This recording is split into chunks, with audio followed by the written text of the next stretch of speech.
Subscribe Muhammad Amjad Nadwi, Indian Islamic scholar.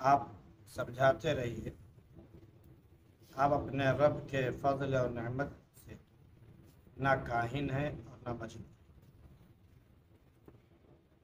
कहिए कि वो ये कहते हैं कि आप शायर हैं, हम इंतज़ार करेंगे गर्दिश ज़माना की।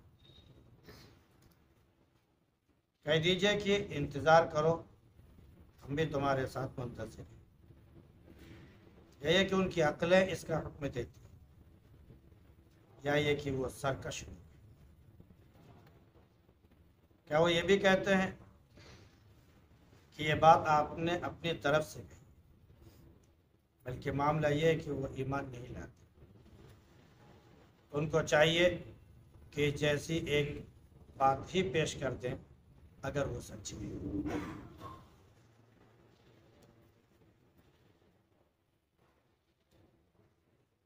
गुज़िश्ता आयात में इस बात का जिक्र था कि मुत्तक़ियों के साथ उनकी औलाद जो ईमान वाली हैं, अल्लाह रब्बुल इज़्ज़त उस ईमान की वजह से जन्नत में उनके आल औलाद को भी उनके साथ मिला दे, और जो मुत्तक़ी हैं उनके नेकियों में, उनके अमल में कोई कमी नहीं। बकिया जो लोग हैं, हर एक अपने किए में फंसा हुआ हो।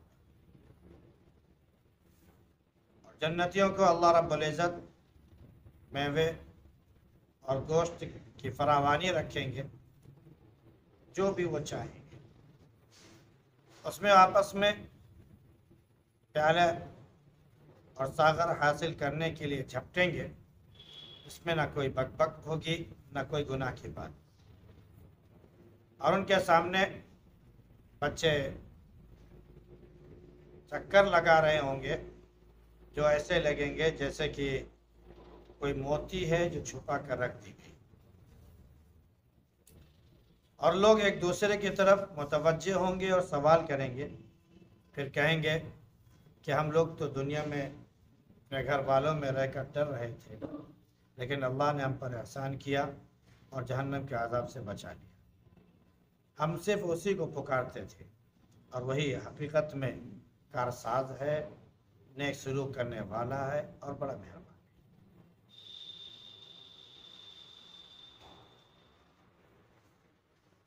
अब यहाँ से आगे नबी करीम सल्लल्लाहु अलैहि वसल्लम को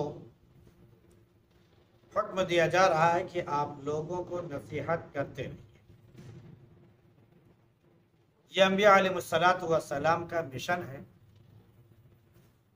जिस पर चलने का हुक्म अल्लाह रब्बुल इज़्ज़त हमेशा अंबिया अलैहिस्सलाम को देता रहा।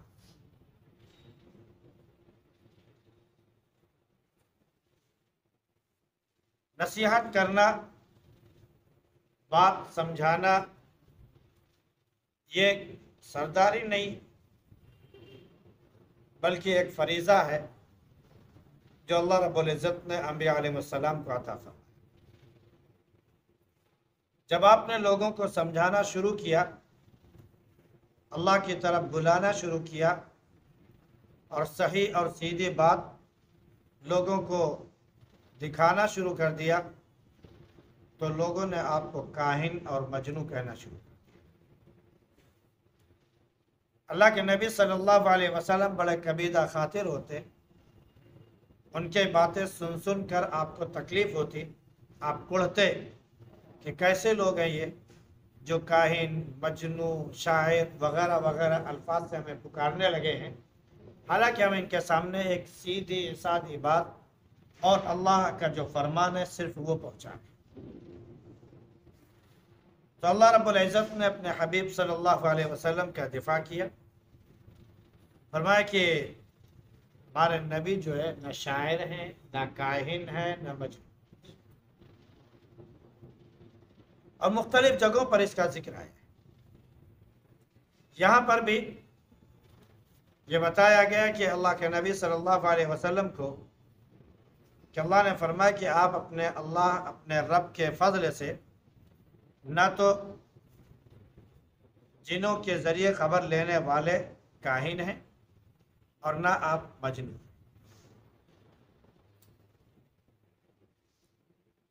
दोनों चीज़ों से अल्लाह रब्बुल इज़्ज़त ने आपको बिल्कुल पाक और साफ रखा।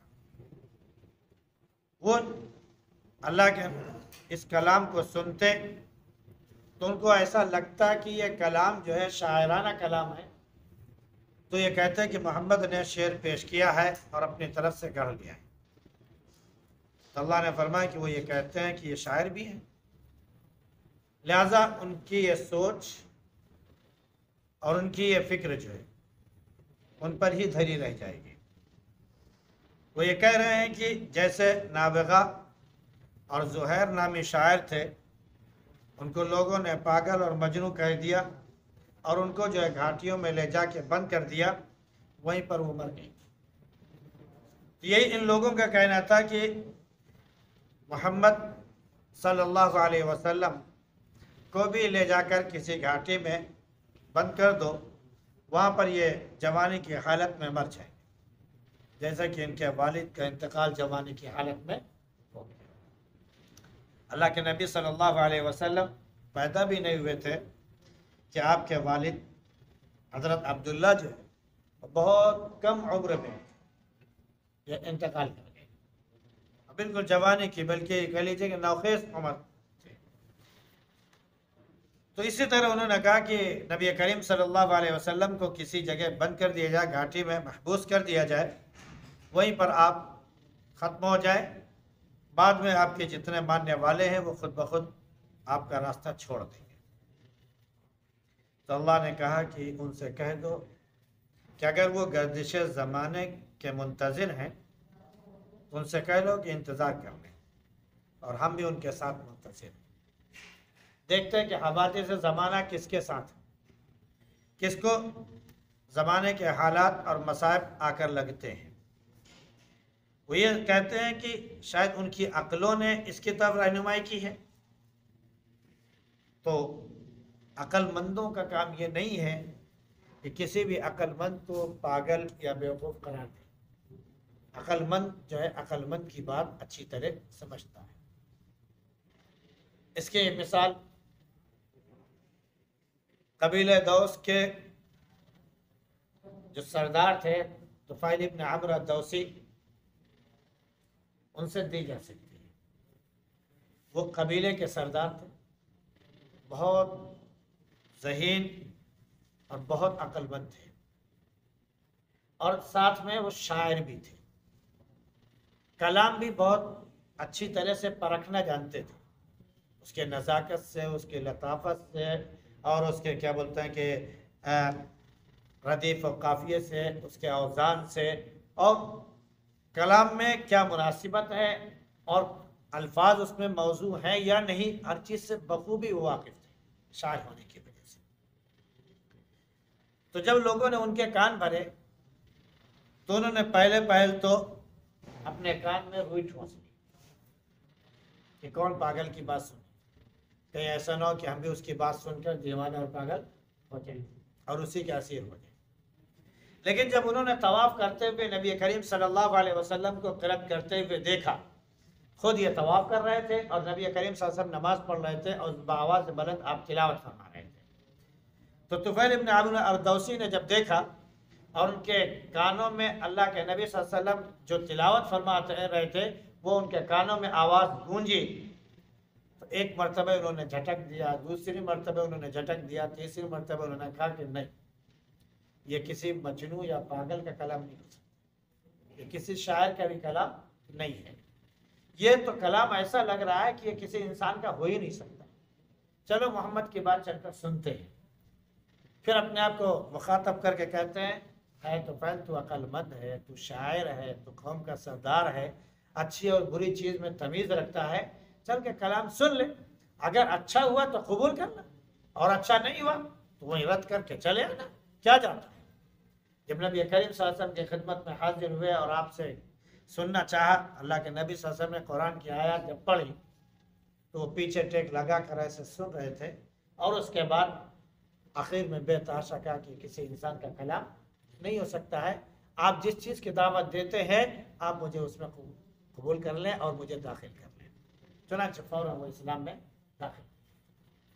तो अक्लमंद जो है वो अक्लमंदों की बात को कभी पागलपन या मजनू का कलाम नहीं कहता है। तो अल्लाह ने फरमाया कि उनकी अक्ल जो है ये कह रही है, इशारा दे रही है, तो मामला ये नहीं है, मामला ये है कि ये खुद सरकश है। बल्कि ये लोग तो यहाँ तक कहने लगे हैं कि नबी करीम सल्लल्लाहु अलैहि वसल्लम ने इसे अपनी तरफ से गढ़ दिया, अपनी तरफ से बनाकर पेश कर दिया। बस मामला ये कि ईमान लाने वाले नहीं। जब ये हद से आगे बढ़ गए तब अल्लाह रब्बुल इज़्ज़त ने कुफ़ार कुरैश और जो सरदारान थे, जो अपने आप को बड़े अक्लमंद, अदीब, शायर कहते थे, उनसे अल्लाह रब्बुल इज़्ज़त ने मुतालबा कर दिया, फ़लयअतू बिहदीसिन मिस्लि इन कानू सादिक़ीन, इसे कह दीजिए कि अगर ये सच्चे हैं और अपने दावे में सच्चे हैं और इसे इंसान का कलाम कहते हैं तो इनसे कह दिए कि इस जैसे एक ही बात पेश कर दी, यानी एक आयत ही पेश कर दी। कुरान ने 4 जगह पर यह ऐलान किया है। एक जगह कहा कि ला यातून बिमिस्लिही वलौ काना बअदुहुम लिबअदिन ज़हीरा, इनसे कहिए कि ये इस जैसा कोई कुरान, कोई कलाम, कोई किताब पेश कर दें। फिर अल्लाह ने कहा कि ये सारे के सारे लोग एक दूसरे के मुईन और मददगार भी बन जाएं तब भी इस जैसा कलाम नहीं। दूसरे नंबर पर जब ये भी नहीं हो सका उनसे तो अल्लाह ने कहा कि फलियतु बिअश्रि सूवरिन मिस्ली, इनसे कहिए कि इस जैसी 10 सूरतें ही लाकर पेश कर दी।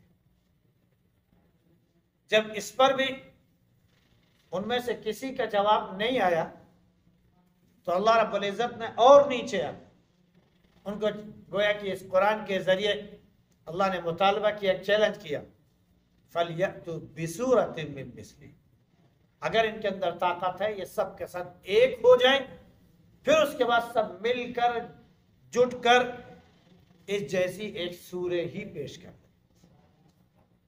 तो कुरान में बड़ी भी सूरे मौजूद हैं, छोटी भी सूरतें मौजूद हैं, तो इस जैसे कोई एक सूरे ही पेश कर दें।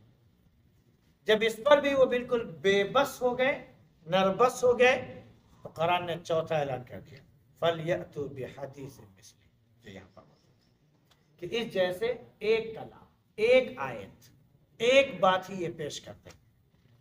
अगर ये समझे ये कुरान का दावा 1400 साल से कायम है और ये ता क़यामत कायम रहेगा।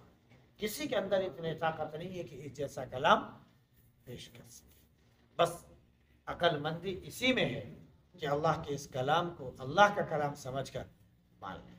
जैसे आजकल एक खब्तुल हवास एक औरत है, उसने बड़ी अक्लमंदी की बात कही, पागलपन में उसने अक्लमंदी की बात कही थी। हिंदू में से है और आरएसएस के वो है, मेंबर है वो, कि अभी तक तो मुखालफत कर रही थी। उसने कहा कि अय लोगों, अय हिंदुओं, तुम्हारे लिए बेहतर ये होगा कि तुम मोहम्मद की सीरत को भी पढ़ो, तुम मोहम्मद की सीरत को, तरीक़े को भी पढ़ो, और एक मरतबे अगर तुमसे हो सके तो इस कुरान मजीद को भी पढ़ो। तुम अरबी पढ़ो। मैं फुला जगह से फुला जगह तक चली गई, वहाँ पर अरबी में और उर्दू में पता नहीं क्या लिखा हुआ था, हमें कुछ पता नहीं चला। तो इनके कुरान में क्या लिखा हुआ है तुम लोग इसको समझो और जानो। गर्चे वो शिद्दत में कह रही थी, लेकिन हकीकत में उसने सही बात कही थी। कि तुम लोग कुरान में क्या लिखा हुआ है उसको पढ़ो और देखो। और यही तो नबी का मिशन कि लोगों इस कलाम को पढ़ो, देखो, सुनो, समझो। ये समझे के लिए, समझने के लिए। उनमें जो विद्वान हैं वो तो खुद कहते हैं कि पूरा जो वेद मौजूद है, जो उनका क्या बोलते हैं कि सनातन धर्म है, वो टोटल अगर देखा जाए तो कुरान के अंदर समा चुका है, बल्कि ला इलाहा इल्लल्लाह के अंदर और कुरान की पहली आयत के अंदर वो समा चुका है। इसलिए हिंदू अगर इसको पढ़ते हैं, इसको अपनाते हैं, तो हकीकत में वो सनातन धर्म पर चलने वाले हो जाएंगे। बल्कि यहाँ तक उन्होंने कह दिया कि अगर सारे के सारे लोग कलमा पढ़ने लगे और कुरान पढ़ने लगे, तो हकीकत यह है कि कुरान पढ़कर उस पर अमल करने वाले और कुरान जिस पर ईमान लाने के लिए कह रहा है अल्लाह पर, उस पर ईमान लाने वाले वो अपने सनातन धर्म से बिल्कुल नहीं हटेंगे, बल्कि उस पर सही मानों में मजबूती से कहेंगे। ये अक्लमंदों की बात। उस बेवकूफ ने भी अक्लमंदी की बात कही थी। अल्लाह करे कि तमाम आरएसएस के लोगों की समझ में आ जाए और वो सब कुरान पढ़ें और हदीस पढ़ें, उसका मफहूम पढ़ें, ताकि उनके समझ में आ जाए कि ये दीन जो है, ये कलाम जो है, ये हमारे मुसलमानों का नहीं, ये तो सबका है, सारे इंसानों के लिए। जो इसको पढ़े, फॉलो करे, उसके लिए कलाम है और अल्लाह उसको हिदायत देने के लिए तैयार है। अल्लाह हम सबको हिदायत नसीब फरमाए। सुभान अल्लाह व बिहम्दिही, सुभानक अल्लाहुम्मा व बिहम्दिक, व नशहदु अन ला इलाहा इल्ला अंता, नस्तगफिरुक।